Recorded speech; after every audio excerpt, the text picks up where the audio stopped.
உங்களுடைய வாழ்க்கையில் நீங்கள் எதிர்பார்த்து காத்து கொண்டிருந்த நேரம், உங்களோட எதிரியும் வந்து உங்கள் காலில் விழுவான். ரொம்ப நாளாக கந்திஷ்டி வச்சுருந்தவங்களாம் கதறி அழுவான்.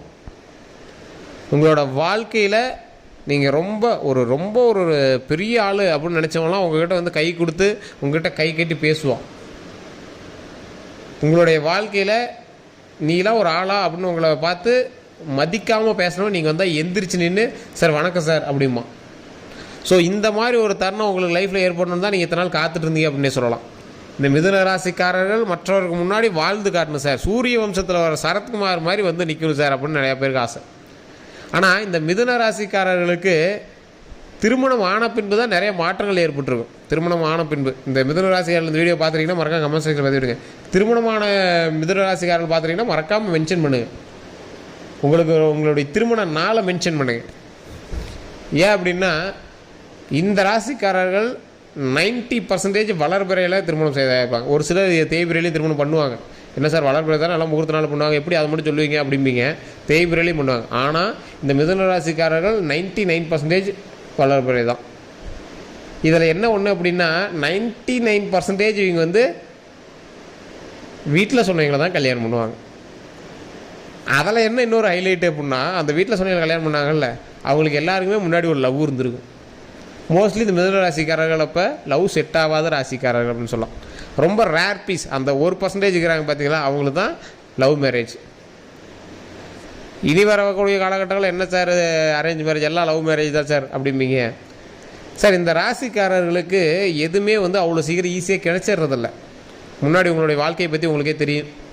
எதுவுமே அவங்களுக்கு அவ்வளோ சீக்கிரம் கிடைச்சிடாது. ரொம்ப போராடி வாழணும். போராடடா அப்படிங்கிற மாதிரி தான் எல்லாமே உங்களுக்கு வந்து போராடி வாழணும். முன்னாடி நீங்கள் பட்ட கஷ்டங்களுக்கு எல்லாமே பலன் கிடச்சிருக்கும். ஆனால் கொஞ்சம் லேட்டாக கிடச்சிருக்கும். மற்ற உங்கள் கூடயே சேர்ந்து போட்டி போடுறவனுக்கு ஈஸியாக கிடச்சிருக்கும். நீங்கள் அதை நினச்சி ஒரு நாளும் பொறாமப்பட்டதில்லை.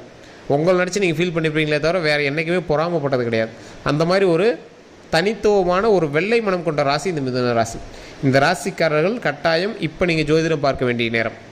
உங்களுடைய லைஃப்பை டேர்ன் பண்ணக்கூடிய ஒரு நேரம். உங்களுடைய வாழ்க்கையை மிகப்பெரிய அச்சீவ்மெண்ட்டுக்கு மூவ் பண்ணக்கூடிய ஒரு நேரம். இந்த இடத்துல யோசிங்க சார். ஒரு 3 படிக்கட்டு மேலே நின்றுருக்கீங்க. 3வது படிக்கட்டுலேருந்து 2 வகையான வி டைப்பில் வழி போகுது. அந்த படிக்கட்டில் எந்த படிக்கட்டில் ஏன்னா உங்களோட சக்ஸஸ் அப்படிங்கிற இடத்துல நீங்கள் இருக்கீங்க. மேப்பை பார்த்துருங்க. மேப் எங்கே இருக்குது? உங்களோட ஜாதகத்தில் இருக்குது. கீழே ஒரு ஃபோன் நம்பர் கொடுத்துருக்கேன். அந்த ஃபோன் நம்பருக்கு ஃபோன் பண்ணி உங்களுடைய பிறந்த நேரம், பிறந்த தேதி, பிறந்த ஊரை சொல்லுங்கள். நீங்கள் எந்த வழியாக போகணுங்கிற வழியை உட்பட சொல்லுவாங்க. ஒரு இடத்துல நீங்கள் நின்று இருக்கீங்க சார். ஒரு இடத்துல நின்று என்னடா பண்ணுறது அப்படின்னு யோசிச்சுட்டு இருக்கீங்க. இது உண்மை அப்படின்னா கமெண்ட் செக்ஷனில் பதிவிடுங்க. என்ன பண்ணுறதுன்னு யோசிச்சுட்டு இருக்கீங்க. எந்த பக்கம் திரும்பலாம், எந்த பக்கம் திரும்பினா நம்மளுக்கு லாஸ் இல்லை, எந்த பக்கம் திரும்பினா நம்மளுக்கு நன்மை அப்படின்னு யோசிச்சுட்டு இருக்கீங்க. அந்த திசை திரும்பினா உங்களுக்கு லைஃப் அச்சீவ்மெண்ட் கிடைக்குமா, இல்லை இந்த திசை திரும்பினா என்ன கிடைக்கும் அப்படிங்கிறத உங்களோட கேள்விக்குறி. கேள்விக்குறியான வாழ்க்கை ரொம்ப நாட்களாக தான் சார் இருக்குது. இதெல்லாம் என்ன சார் பண்ண முடியாது, ஸ்கிப் பண்ணிட்டு தான் சார் போயிட்டுருக்குன்னா இனிமேல் ஸ்கிப் பண்ணாதீங்க சார். உதறி தள்ளிட்டு மேலே ஏறிவாங்க. மிகப்பெரிய வெற்றியை நோக்கி பிரயாணம் பண்ணுங்கள். மகிழ்ச்சியை நோக்கி பிரயாணம் பண்ணுங்கள். சக்ஸஸ் நோக்கி பிரயாணம் பண்ணுங்கள். வாழ்க்கையில் உங்களுக்கு வெற்றி மட்டுமே கிடைக்கக்கூடிய ஒரு காலகட்டமாக அமைய போகுது. சரி, இத்தனை நாட்கள் உங்களோட குடும்பத்துக்காக உழைச்சிங்க. உங்களோட குடும்பம் உங்களை திரும்பி பார்த்துச்சா? இல்லை. இதான் உண்மை. இத்தனை நாட்கள் உங்கள் தம்பி சகோதரிகளுக்காக பயன்படுத்துறீங்க. சப்போர்ட் பண்ணுறாங்க, இல்லைன்னு சொல்லலை. 100% உங்களுக்காகவே பண்ணுறாங்களா, அவங்களுடைய வாழ்க்கையை பார்க்குறாங்க. ஆனால் இன்றைக்கும் நீங்கள் உங்களுடைய சகோதரிகளுக்காக பார்த்துறீங்க. நட்போட்டாரத்துக்காக அள்ளி கொடுத்தீங்க சார். எந்த நட்பு இப்போ வந்து நிற்கிறாங்க? 110% கூட உங்களுக்கு வந்து நின்று இருக்க மாட்டாங்க இந்த மிதுன ராசிக்கு. அதான் சொல்கிறேன்ல, மிதுன ராசி போராடியே வாழ்க்கையை வென்ற ராசி. தனித்துவமாக போய் நிற்கிற ராசி. தனியாக போய் நிற்கும். சுயம்பாக உருவாகி வரும். கூட்டத்தோடு நிற்கணும்னு அவசியமே கிடையாது. தனியாக போய் நிற்கும். தனியாக ஒரு பாதையவே உருவாக்கும். இது வந்து உருவாக்கின பாதையில் தான் பின்னாடிக்கிற மற்ற ராசி வரும். ஸோ ஒருமையில் சொல்கிறோன்னு நினைக்காங்க. இது அதுன்னு சொல்கிறாங்க. இந்த ராசியை மென்ஷன் பண்ணி சொல்கிறோம். ஸோ இந்த ராசி ஒரு தனித்துவமான ராசிங்கிறது ஒரு பக்கம் இருந்தாலும் தனியான ஒரு பாதையை வகுக்கக்கூடிய ராசி. இந்த பாதையில் தான் மற்ற ராசிக்காரர்களும் போவாங்க அப்படிங்கிற மாதிரி ஒரு ராசி. ஸோ இந்த தருணம் தான் உங்களுக்கு கரெக்டான தருணம். இந்த டைமில் நீங்கள் ஜோதிடரை பார்த்து நீங்கள் உங்களுடைய வாழ்க்கையை மூவ் பண்ணீங்க அப்படின்னா மிகப்பெரிய அச்சீவ்மெண்ட்டை அமையக்கூடிய ஒரு நேரம். மிகப்பெரிய அச்சீவ்மெண்ட். என்ன சார் அச்சீவ்மெண்ட்? எப்படி அச்சீவ்மெண்ட்? எதில் அச்சீவ்மெண்ட்?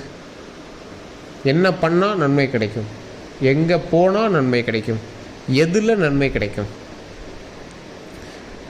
நீங்கள் தொழில் பண்ணிகிட்ருக்கீங்க சார். அந்த தொழிலில் நட்பு வட்டாரத்தோடு பண்ணிகிட்ருக்கீங்க அப்படின்னா சின்ன சின்ன ஸ்ட்ரகிள்களை இப்போ சந்திச்சிருப்பீங்க. பார்ட்னர்ஸோடு செஞ்சிட்டிங்கன்னா இப்போ சின்ன சின்ன ஸ்ட்ரகிள் சந்திச்சிருப்பீங்க. ஒன்றும் கவலைப்படாதீங்க. கொஞ்சம் பொறுமையாக ஹேண்டில் பண்ணுங்கள். அந்த பொறுமை உங்களை மிகப்பெரிய ஒரு உச்சி கொண்டு போகும். சார் நிறைய வருமானம் வருது, ஆனால் அதை எப்படி கரெக்டாக செலவு பண்ணணும் அப்படின்னு தெரியல. சார் கொஞ்சம் தான் வருமானம் வருது, அந்த வருமானத்தை எப்படி நான் பயன்படுத்தணும்னு தெரில.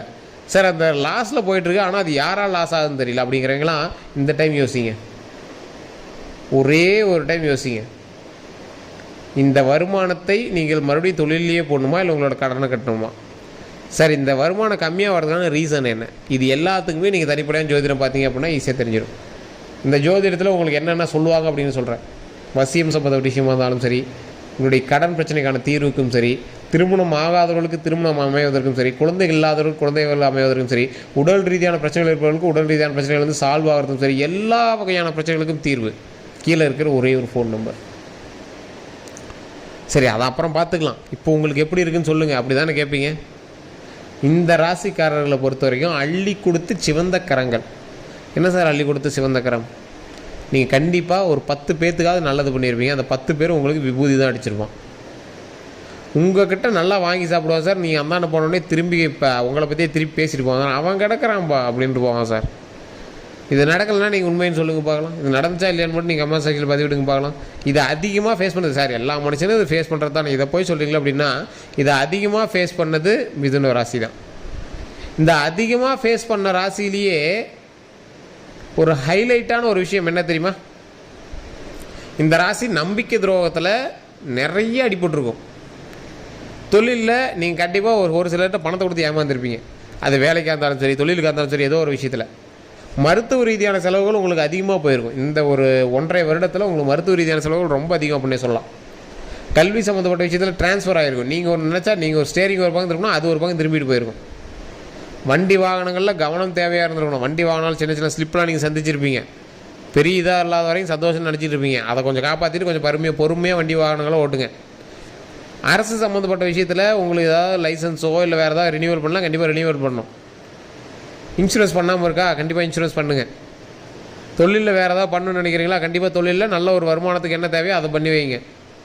மன மகிழ்ச்சியாக ஒரு விஷயம் நடக்கணும் அப்படின்னு ஆசைப்படுறீங்க அப்படின்னா கண்டிப்பாக திருச்செந்தூர் முருகர் கோயிலுக்கு போயிட்டு வாங்க. குழந்தை பேர் இல்லாதவங்க கண்டிப்பாக பழனி கோயிலுக்கு போயிட்டு வாங்க. பழனி கீழே இருக்கக்கூடிய திருஆவினங்குடி பழனியில் திருஆவினங்குடி கோயிலுக்கு போய் வழிபட்டு வாங்க. குழந்தைகள் இல்லாதவங்க கண்டிப்பாக அந்த கோயிலுக்கு போயிருந்தீங்கன்னா மிகப்பெரிய மாற்றம் கிடைக்கும். திருமணம் ஆகாதவங்க மேல்மலையின் ஒரு கோயிலுக்கு போய் வழிபட்டு வாங்க. முடிஞ்சால் ஒரு 4 பேர்த்துக்கு அன்னதானம் பண்ணுங்கள். குலதெய்வ வழிபாடு கட்டாயம். மிதுன ராசிக்காரர்கள் குலதெய்வ வழிபாட்டால் மட்டும்தான் நீங்கள் வந்து மேலேயே வர முடியும். இல்லைனா எந்த கோயிலுக்கு போனாலும் உங்களுக்கு பெருசாக ஒன்றும் செட் ஆகாது. குலதெய்வம் தான். குலதெய்வம் யாருன்னே தெரியல அப்படின்னா அதற்கும் வழி உண்டு. கீழே கான்டாக்ட் நம்பர் கொடுத்துட்டு அதை ஃபோன் பண்ணி உங்களுடைய பிரச்சனையை சொல்லி சால்வ் பண்ணிக்கோங்க. அதில் எந்த விஷயமா இருந்தாலும் அவங்களே வந்து கிளியர் பண்ணி கொடுத்துருவாங்க. அதே மாதிரி இந்த ராசிக்காரர்கள் மிதுன ராசிக்காரர்கள் தோல் சம்மந்தப்பட்ட விஷயமா இருந்தாலும் சரி, அல்லது நரம்பு சம்மந்தப்பட்ட விஷயத்தில் உங்களுக்கு வந்து சின்ன சின்ன பிரச்சனைகள் இருக்கிறதுக்கான வாய்ப்புகள் அதிகமாக இருக்குது. நரம்பு சம்மந்தப்பட்ட ஒரு விஷயம். ஸோ அதில் கொஞ்சம் உடல் ஆரோக்கியத்தில் கவனமாக இருந்துட்டீங்க அப்படின்னா போதுமானது. ஒருத்தனை நம்பி அதிகமாக பணம் போடாதீங்க. யாராவது இருக்காங்க இவ்வளோ பணம் போடுங்க அவ்வளோ பணம் போடுங்கன்னா பணத்தை போடாதீங்க. போடாதீங்க சார். அவன் உங்களுக்கு லாஸ் தான் கொடுப்பான். உங்களுக்கு கூட பிறந்த அண்ணனாகவே இருந்தாலும் சரி, தம்பியாக இருந்தாலும் சரி, உங்களுக்கு நட்போட்டாக இருந்தாலும் சரி, யாராக இருந்தாலும் சரி, இந்த டைம் உங்களுக்கு விபூதி அடிக்கக்கூடிய டைமுங்கிறத புரிஞ்சுக்குவாங்க. அப்போ நீங்கள் எப்படி இருக்கணும்? தப்பிச்சு ஒழியறதுக்கு என்ன வழியோ அதை பாருங்கள். கல்வி, செல்வம், இந்த 2 விஷயத்துலேயே கொஞ்சம் ஜாக்கிரதையாக இருந்துக்குவாங்க. உடல் ரீதியான விஷயத்தில் ரொம்ப கவனம் தேவை. வண்டி வாகனத்தில் ரொம்ப ரொம்ப கவனம் தேவை. வண்டி வேறவன் பேரில் இருக்கிற வண்டி நீங்களும் ஓட்டிகிட்டு போகக்கூடாது. உங்கள் பேரில் இருக்கிற வண்டி வேறவனும் ஓட்டிகிட்டு போகக்கூடாது. எதாக இருந்தாலும் கேஸில் மாட்டது நீங்களாக தான் இருக்கும். சின்ன சின்ன கேஸ் விஷயங்கள் நடந்துட்டு இருக்குது அப்படின்னா அது நிலுவையில் தான் இருக்குமே தவிர அவுட்புட் கிடைக்காது. ஸோ அதெல்லாம் கொஞ்சம் இழுத்துகிட்டே தான் இருக்குது. அதெல்லாம் கொஞ்சம் பார்த்து நீங்கள் தான் சுதாரித்து நடந்துக்கணும். தொழிலையும் சரி, கல்வியிலையும் சரி, மிகப்பெரிய விஷயத்தில் நீங்கள் வந்து சந்திப்பீங்க. அந்த விஷயத்துக்கு தகுந்தாற் போல் உங்களுடைய கௌரவம் ஏறும். நீங்களும் ஒரு பெரிய ஆள் அப்படிங்கிறத காட்டுவீங்க. நீங்களும் பெரிய ஆள் அப்படிங்கிறத காட்டும் போது உங்களுக்கு தேவையான சில விஷயங்களை நடத்துவதற்கு பணம் தேவைப்படும். அந்த நேரத்தில் நீங்கள் போய் மற்றவன்ட்ட அது இதுன்னு நினச்சி கேட்டுட்ருப்பீங்க. ஆனால் நீங்கள் கொடுத்தவனே வந்து உங்கள்கிட்ட திருப்பி கொடுக்க மாட்டான் பணத்தை. சார் நானே பணம் நிறைய பேர் கொடுத்தேன் சார், அவனே ஒழுங்காக கொடுக்க மாட்டேங்கிறான் சார் அப்படிலாம் இருப்பீங்க. கொஞ்சம் பொறுமையாக ஹேண்டில் பண்ணுங்கள். கொஞ்சம் பொறுமையாக ஹேண்டில் பண்ணிங்க அப்படின்னா ஆட்டோமேட்டிக்காக நீங்கள் கொடுத்த பணம் உங்கள் கைக்கு வந்து சேரும். அதே மாதிரி நீங்கள் கேட்ட இடத்துலேருந்து பணம் உங்களுக்கு கிடைக்கும். சார் ரொம்ப நாளாக ஒரு இடத்துல அமௌண்ட் கேட்டுட்ருக்கேன் அப்படின்னா அவங்ககிட்டருந்து உங்களுக்கு பணம் கிடைக்கிறதுக்கான வாய்ப்புகள் அதிகம். ஸோ கொஞ்சம் பொறுமையாக ஹேண்டில் பண்ணுங்கள். தேவையில்லாத அதீத கடனில் மாட்டிக்காதீங்க. அகலக்கால் வைக்க வேண்டாம்.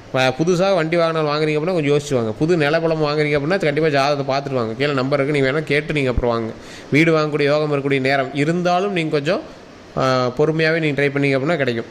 அதே மாதிரி ஜாதகத்தை பார்த்து நீங்கள் ட்ரை பண்ணணும். பணமே கையில் இருந்தாலும் வீடு வாங்குற யோகம் தான் வீடு கட்ட முடியும், தெரியுமா? அது நிறைய பேர் தெரியறதில்ல. ஸோ அப்படி அமைஞ்சாலும் அது வந்து நிலைக்கணும் அப்படின்னா வீடு வாங்குற யோகம் உங்களுக்கு இருக்கணும். அதை நீங்கள் கண்டிப்பாக ஜாதகத்தை பார்த்தா மட்டும்தான் தெரியும். கை ஃபுல்லாக பணம் வச்சுருப்பாங்க, ஆனால் வீடு கட்டினா அவங்களுக்கு வந்து செட் ஆகாது. காரணம் என்ன அப்படின்னா அவங்களுக்கு வீடு கட்டக்கூடிய நேரம் இல்லாத டைமில் கட்டியிருப்பாங்க. ஸோ வீடு கட்டக்கூடிய நேரம் இருக்கிற டைமில் நீங்கள் வந்து பணம் போட்டிங்க அப்படின்னா கையில் பணமே இல்லை அப்படின்னாலும் வீடு கண்டிப்பாக கட்டிவிடும். அது வந்து ராசி, அது வந்து அதுக்கான நேரம். அதுக்கு தான் ஜோதிடத்தை நீங்கள் ஒரு டைம் பார்த்துட்டு செக் பண்ணிட்டு நீங்கள் எதுவுமே பண்ணணும் அப்படிங்கிறது. ஸோ உங்களுக்கு வேறு ஏதாவது கருத்துக்கள் இருந்தால் அப்படின்னா மறக்காம கமெண்ட் செக்ஷனில் பதிவு பண்ணுங்கள். இதுவரை வேறு ஏதாவது சந்தேகங்கள் இருந்துச்சு அப்படின்னா கீழே ஃபோன் நம்பருக்கு ஜஸ்ட் கால் பண்ணி கேட்டு தெரிஞ்சுக்கோங்க. எல்லாருக்கும் நன்றி நண்பர்களே.